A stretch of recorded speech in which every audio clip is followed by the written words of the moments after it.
কি ঘুম থেকে উঠছে? বাবুরে ডাকো নাস্তা করতে। বাবু উঠছো? আমরা নাস্তা করবা না? উঠো।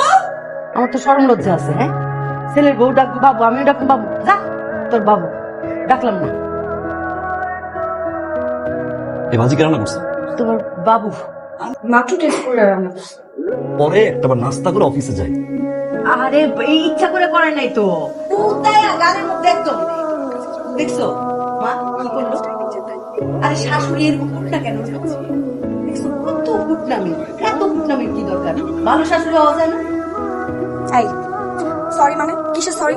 সকালে যে মার সামনে আমাকে এত কথা বললাম না জেনে না বুঝে, আর এখন আসলে আমাকে সরি বলতো। কোনো সরি আমি এক্সপেক্ট করলাম না। তুমি ফোন রাখো। এই কি যে হইছে? দাঁড়া দাঁড়া জান, পরে ফোন করছি, পরে ফোন করছি। ক্লাস এভাবে ভাঙলো? আরে এই যে চশমার পাওয়ার ঠিক নাই, চোখে কিছু দেখি না, বয়সও তো হয়েছে, চোখ ঠিকঠাক আছে নাকি? এই পানি খাইতে যে এক গ্লাস পানি খেয়েছি। আর তুমিও তো আগায় যোগায় দাও না, আমার তো পানি পিপাসা লাগছিল। না আপনি তো দেখলেন আমি ফোনে কথা বলতেছি। তুই শুকিয়ে একবার দড়ি দড়ি হয়ে।